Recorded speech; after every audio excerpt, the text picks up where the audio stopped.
Nace en 1899 en el barrio de Brooklyn, en Nueva York, en una familia modesta originaria de Italia. Su padre, Gabriele, deja su pueblo cerca de Nápoles con la esperanza de encontrar mejores condiciones de vida al otro lado del Atlántico.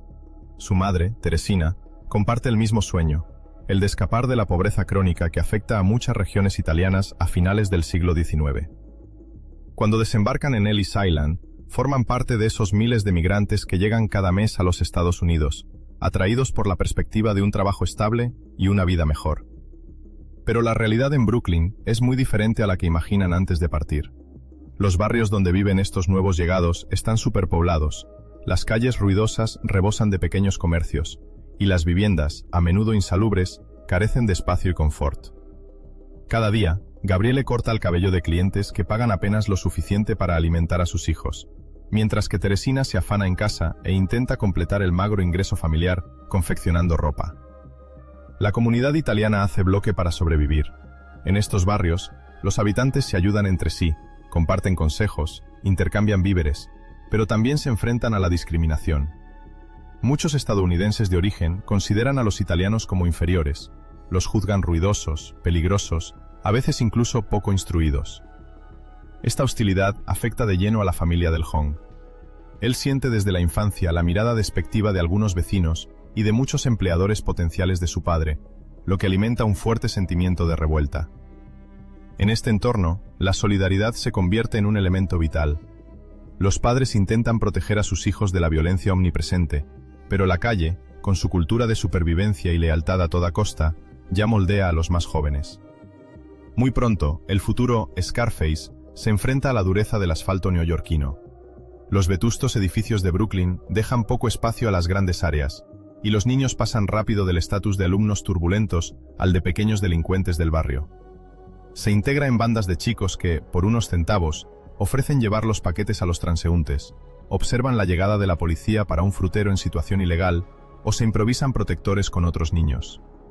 La pobreza invita así a los estratagemas de supervivencia, y todos intentan conseguir algunas monedas. En este contexto, se forja una cultura de honor que valora la ayuda mutua y el respeto, pero también la venganza en caso de afrenta. Nadie quiere ser pisoteado en estas calles, donde la menor debilidad atrae pronto la atención de bandas rivales. En la escuela, se muestra inquieto, impulsivo. Los maestros se quejan a menudo de su impertinencia. No soporta la autoridad estricta, se rebela contra sus comentarios, busca constantemente imponerse frente a sus compañeros. Se destaca en él un cierto carisma, un gusto por la provocación, y ya sentido del liderazgo.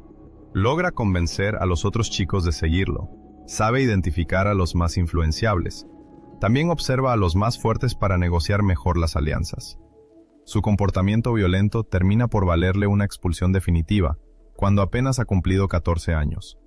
Esta exclusión del sistema escolar sella para él una trayectoria diferente de la de muchos adolescentes. Sin diploma, sin perspectiva inmediata de trabajo honesto, se vuelve cada vez más hacia la calle. Sus primeras peleas, marcadas por insultos y golpes, lo refuerzan ante los ojos de algunos cómplices del barrio que reconocen sus talentos de luchador. Pero también refuerzan en la policía la idea de que es un alborotador susceptible de terminar en asuntos más serios. En este Brooklyn de la primera mitad del siglo XX, las pandillas se multiplican, atrayendo a los jóvenes en ruptura escolar. A menudo están vinculadas a organizaciones más estructuradas que utilizan a los adolescentes como mano de obra barata para tareas ilegales. Es precisamente en este universo donde encuentra a varias figuras vinculadas al crimen organizado, entre ellas un tal Johnny Torrio. Este último, de origen italiano, es mayor, ya muy respetado en el vecindario. Se revela como un estratega astuto, sabe identificar a los reclutas prometedores y se muestra prudente en la gestión de sus asuntos. Al principio, el futuro padrino no es más que un chico de los recados, un mensajero discreto que transporta sobres, transmite consignas, entrega paquetes sin hacer preguntas. Gana algunos billetes bajo la protección de hombres experimentados, observa sus maneras, aprende a anticipar los controles de la policía. Cuando no es mensajero, también debe vigilar una callejuela, evaluar los movimientos de las patrullas y señalar a todo visitante indeseable para proteger un almacén ilícito. De vez en cuando, incluso participa en intimidaciones. Llama a una puerta para cobrar una deuda. Asusta a un comerciante tardío que debe dinero. A primera vista, son delitos menores, pero cimentan su reputación en el círculo y atestiguan su carácter decidido. Una noche, en un bar animado en Coney Island, pronuncia algunas palabras despectivas hacia una joven. Su hermano o su acompañante, furioso, se le acerca y saca un cuchillo. La pelea degenera rápidamente, y una hoja corta la mejilla izquierda del joven ambicioso. La herida es profunda, grita de dolor, se debate, pero nada sirve. La sangre corre por su rostro, y pronto le hacen entender que no todo está permitido, incluso cuando uno cree estar bien protegido. La cicatriz que se forma después es clara y visible. Le da un aire más duro, un aire que no pasa desapercibido. La gente de los barrios le da un apodo que terminará por pegarle toda su vida: Scarface. Para él, es tanto un orgullo extraño como una molestia. Odia que lo traten como a una víctima, pero esta cicatriz pronto alimenta su reputación de chico malo, también. Refuerza el respeto temeroso que le tienen algunos pequeños delincuentes. Este rostro marcado se convierte en un símbolo, como un recordatorio permanente de la dureza de los enfrentamientos callejeros. Al tomar un puesto de barman en establecimientos frecuentados por la pequeña y mediana criminalidad de Brooklyn, descubre un universo mucho más amplio que el de las simples peleas de barrio. Desde el otro lado del mostrador, ve desfilar a prostitutas, contrabandistas, proxenetas, jugadores empedernidos, miembros de bandas locales y ocasionalmente políticos corruptos. Cada noche sirve copas, anota los pedidos y, sobre todo, escucha. Esta escucha le permite adivinar la magnitud de las rivalidades, entender quién trabaja con quién, identificar qué policía cierra los ojos ante ciertos tipos de asuntos, qué juez es sensible a ciertos argumentos financieros. Las discusiones, a veces susurradas en voz baja, le revelan las reglas tácitas de este microcosmos. Hay cabezas que no deben ser contrariadas, conexiones a cultivar, chivos expiatorios que se pueden sacrificar en caso de necesidad. Las conversaciones también le sirven para percibir las personalidades dominantes. El jefe de una banda siempre querrá que se hable de él con miedo y respeto, mientras que un teniente inseguro dejará entrever dudas en sus palabras. El barman, a menudo considerado como un empleado banal y poco amenazante, recoge todas estas indicaciones sin que nadie desconfíe de él. Detrás de ese mostrador, también descubre el arte de la diplomacia. Servir una copa a un cliente susceptible de explotar al menor contratiempo, lanzar una ligera broma para relajar el ambiente cuando dos individuos comienzan a levantar la voz, deslizar un mensaje discreto al oído adecuado. Aprende todas estas estrategias sociales a diario. Su pasado de escolar turbulento finalmente le sirve. Sabe enfrentar la ira, sabe responder, pero sobre todo comprende la importancia de elegir sus palabras con cuidado. Busca la fórmula que halaga el ego de tal cliente sin alienar a otro. Juega con las miradas, con el lenguaje corporal, y poco a poco se vuelve indispensable para esos habituales que les gusta sentirse valorados. Sienten que, detrás de ese rostro marcado, se esconde una mente despierta, capaz de guardar confidencias al tiempo que ofrece esa nota de ligereza que hace volver a la clientela. En una ciudad inmensa como Nueva York, los bares a menudo sirven como lugares de encuentro informales para cerrar un trato, intercambiar un soborno o dictar instrucciones a algunos hombres de mano. Esto convierte al barman en un testigo privilegiado, lo suficientemente informado para desentrañar los problemas, lo suficientemente discreto para no alertar a las autoridades. Este trabajo es, por lo tanto, una puerta de entrada ideal hacia el crimen organizado. Día tras día, se convierte en un engranaje esencial de la máquina, respondiendo a los pedidos, registrando mentalmente quién paga qué, memorizando los vínculos peligrosos entre diversos individuos. Esta posición no solo le permite captar la complejidad de la red criminal neoyorquina, sino también comenzar a hacerse notar. Llevando a cabo servicios cada vez más delicados, se le confía un mensaje dirigido a un padrino, se le pide que advierta a un cliente cuando uno de sus rivales está cerca. Actúa como intermediario, transmitiendo información delicada sin dejar nunca que se note la importancia de lo que traslada. Sabe que el menor error podría costarle caro, por lo que redobla la vigilancia. Además, sus empleadores se dan cuenta de que es confiable y que no habla demasiado. Su sentido de la lealtad, ya cultivado en la calle, encuentra aquí un terreno ideal para crecer. Su habilidad para identificar a personas útiles o peligrosas no se limita solo a gángsters reconocidos. También identifica a pequeños estafadores, policías corruptos, dueños de juegos clandestinos, Todas esas personas que gravitan en el ambiente y cuya colaboración puede ser muy rentable. Comprende que un entendimiento, aunque sea tácito, con un capitán de policía preocupado por llegar a fin de mes, puede ser de gran ayuda. También detecta la amenaza que representan ciertos oficiales incorruptibles que querrán desmantelar los circuitos ilegales. Desde entonces se impone una regla: saludar, ofrecer un café, mostrarse encantador, deslizar un pequeño favor. A cambio, espera la mansedumbre de una comisaría o el silencio incómodo de un juez algo comprometido. Aún no se trata de gran corrupción a nivel nacional, pero está sentando las bases de un poder que prosperará más adelante. Se esfuerza por ganarse el favor de los mejores contactos, mientras se mantiene prudente y se asegura de nunca excederse. Al mismo tiempo, su reputación de barman fiable circula entre individuos de mayor rango. Poco a poco, el círculo de sus asociaciones se amplía. Personas que buscan un intermediario discreto preguntan por él. Lo ponen a prueba con misiones más arriesgadas, como asegurarse de que tal participante, durante una cita secreta, se sienta seguro. A veces, se le envía para calmar a un cliente borracho y ruidoso, que podría llamar la atención de los vecinos. Otras veces, debe guiar conversaciones importantes para asegurarse de que ningún oído indiscreto intervenga. Aprende rápidamente a evaluar la tensión de una discusión, a resolver un conflicto antes de que degenere, a imponer respeto con su sangre fría tanto como con su cicatriz. Los habituales, a quienes conoce de vista o por su reputación, terminan confiando en él. Lo ven como un tipo listo, capaz de cumplir tareas cada vez más útiles. Una persona que sabe guardar silencio y que se muestra tanto tranquilizadora como temible. Poco a poco, las misiones que se le confían superan el simple ámbito del bar. Las personas que frecuenta a menudo tienen cuentas que ajustar en otros barrios de la ciudad. Necesitan mensajeros fiables o negociadores capaces de desactivar conflictos nacientes. También necesitan a alguien capaz de inspirar suficiente miedo para dejar claro a un moroso que debe pagar sus deudas rápidamente. En estos asuntos, el joven barman se muestra particularmente eficaz. Sabe manejar las palabras y la mirada para obtener lo que quiere.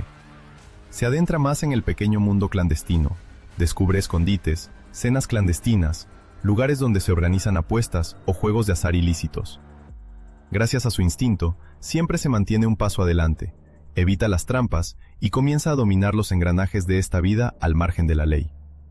Este aprendizaje en la sombra le aporta un poco más de dinero, asegurándole un cierto confort inusual para un joven de su edad. Puede comprarse ropa que le da el aire de una persona respetable, desplazarse más sin temer quedarse corto de algunos dólares para un carruaje o un taxi. A veces invita a amigos a comer en modestos restaurantes italianos del barrio, donde la pasta no es cara y se comparte la nostalgia de una Italia lejana. Así, toma gusto por esta relativa comodidad y ya proyecta alcanzar un estatus más alto. Sueña con ascender en la jerarquía criminal, ya no ser un simple empleado obediente, sino un actor central de los complots que se traman en Brooklyn. Su mentor, Johnny Torrio, sabe captar esta creciente ambición y le da regularmente algunos consejos de prudencia. Nunca presumir demasiado de sus éxitos, respetar a los mayores, nunca crear olas innecesarias. El joven permanece consciente del riesgo que representa la feroz competencia entre pandillas neoyorquinas. Los ajustes de cuentas a veces ocurren en una noche cualquiera, y es mejor no encontrarse del lado equivocado de un revólver. Sin embargo, no duda en usar la fuerza cuando lo considera necesario. La violencia es parte del lenguaje corriente en su mundo, un lenguaje del que ahora domina la gramática y la sintaxis. Entre amenazas sutiles y agresiones directas, navega con precaución. Las cicatrices en su rostro y sus puños no desaparecen, pero cuentan su trayectoria. Recuerdan que no es un novato. Los hombres a su alrededor lo comprenden y lo aceptan lentamente en sus círculos más cerrados. Con el correr de los meses, el mostrador no es solo un lugar de trabajo. Se transforma en cuartel general no oficial para recoger confidencias, centralizar demandas, detectar oportunidades. Escucha las quejas de los taberneros vecinos que sufren el apetito voraz de rivales, o recoge rumores sobre tal futuro contrato criminal. No es más que un empleado, pero todos saben que asiste a todo. Alienta a los clientes a confiar en él, mientras los halaga hábilmente. En el mismo movimiento, instaura una forma de temor. Nadie quiere enemistarse con el barman capaz de bloquear un suministro de alcohol o de dejar filtrar información comprometida. Sin dar la impresión, comienza a regular sutilmente el orden en su establecimiento y, a veces, en el conjunto de la manzana.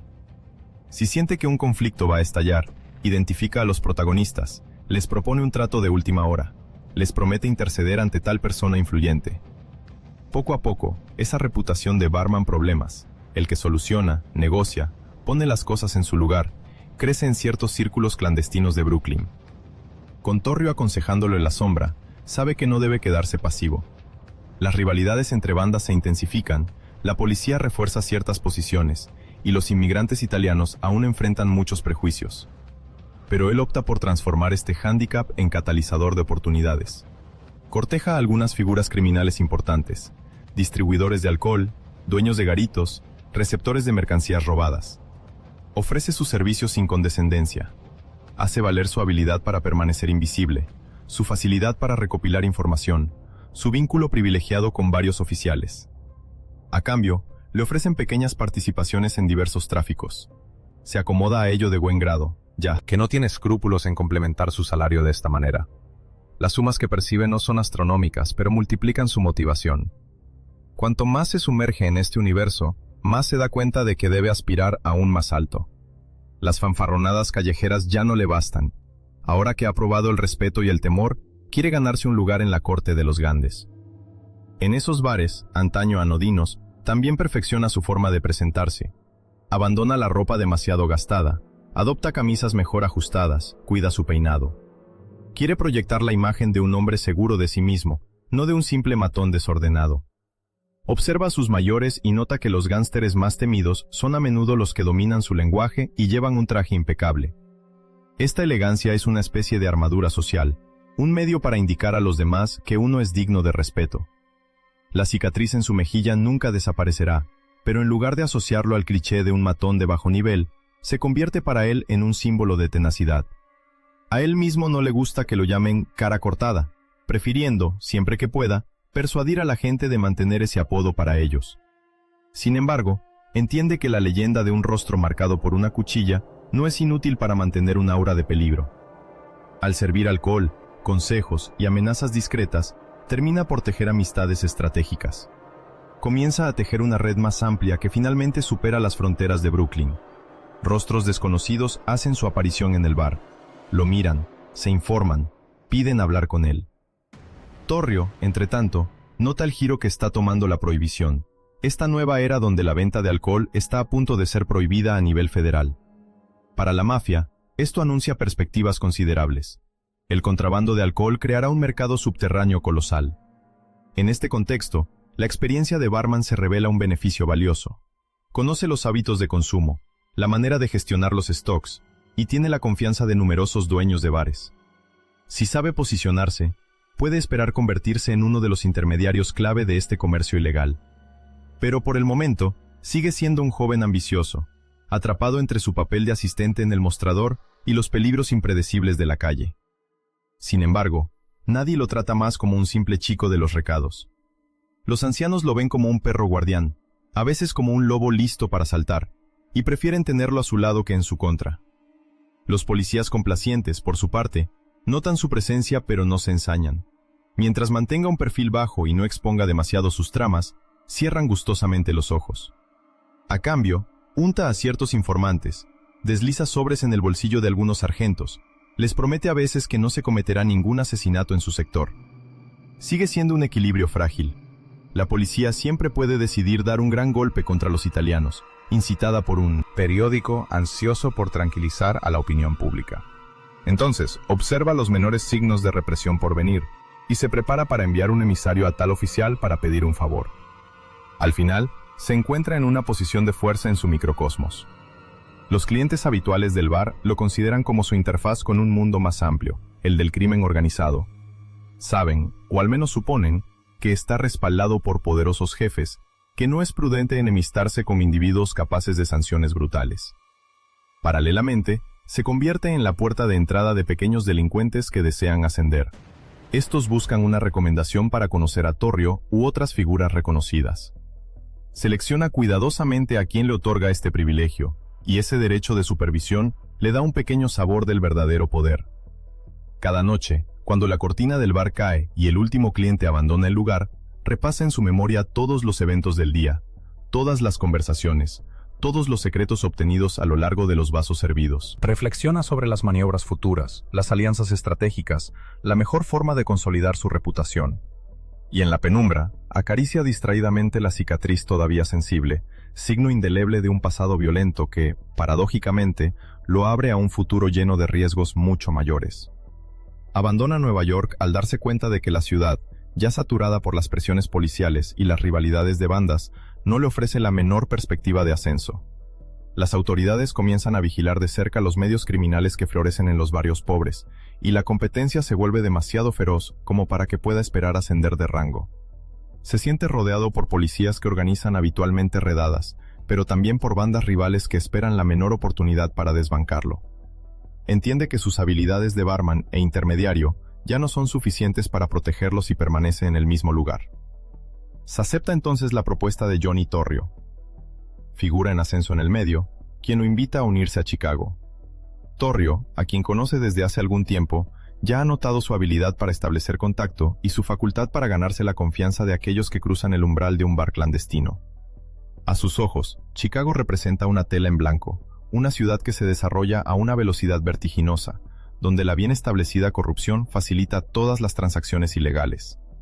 Lo convence de que las oportunidades se multiplican allí, especialmente con las transformaciones que la prohibición está a punto de traer.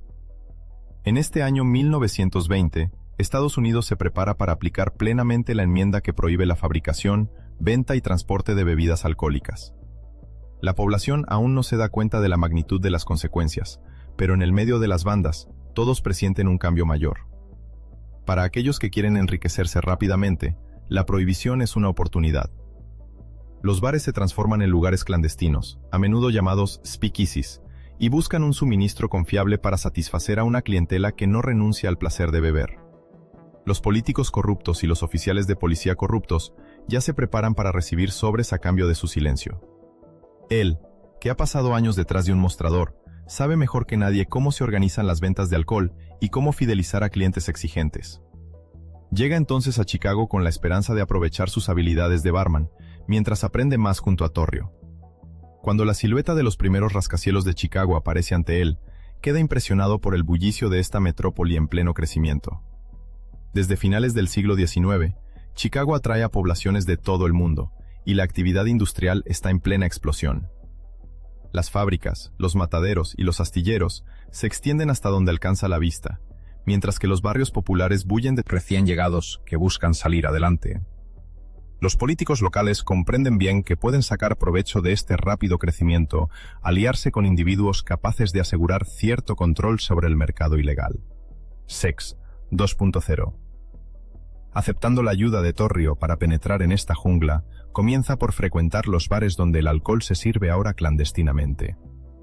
Gracias a su sonrisa amable, a su capacidad de entablar conversación y a su conocimiento preciso de los licores preferidos por los clientes, teje una red de contactos valiosos. Identifica qué marcas son las más apreciadas, qué horarios generan más afluencia y qué zonas de la ciudad están bajo el control de tal o cual banda irlandesa, italiana o mixta. Ya no se trata simplemente de vender unas cuantas botellas, sino de comprender toda la cadena, desde la fabricación clandestina hasta la distribución en cada bar. Participa primero en pequeños viajes de ida y vuelta entre almacenes ocultos y las tabernas donde tiene buenas relaciones. Negocia con proveedores que traen discretamente whisky de Canadá, ginebra de contrabando o vino producido en secreto en bodegas improvisadas. Aprende también a empaparse del funcionamiento de los sobornos. Aprende a identificar qué policías son susceptibles de cerrar los ojos frente a un camión sospechoso, a quién debe deslizarle algunos billetes para evitar un control inesperado, y cómo presentar las cosas para que todos salgan beneficiados. Su aparente simpatía, ya perfeccionada en Nueva York, le abre muchas puertas. Los políticos locales no se sienten amenazados frente a este hombre cálido que conoce a todos por su nombre y que parece preocuparse por el bienestar de sus interlocutores. Sin embargo, detrás de esta fachada sonriente, no duda en usar mano dura cuando es necesario. Se encuentra rápidamente en el centro de varios intercambios violentos entre bandas rivales. Sus aliados lo ven como alguien fiable, devoto, pero también temible en caso de conflicto. A medida que la prohibición se consolida como un régimen estable en el país, convierte su habilidad de barman en un activo estratégico. Sabe qué alcoholes comprar para agradar a la alta sociedad, preocupada por conservar su estilo de vida a pesar de la prohibición oficial, y sabe también cómo aprovisionar a los clientes menos adinerados, aficionados a las bebidas baratas. Reflexiona sobre las rutas más seguras para transportar la mercancía, evitando las patrullas de policía más celosas y sobornando a aquellas que prefieren redondear sus ingresos. Evalúa los riesgos que enfrenta cada bar, cuáles pueden tolerar una redada, cuáles necesitan una vigilancia reforzada. Según las estimaciones de algunos historiadores, existen en Chicago al menos 10.000 speakeasies en 1921.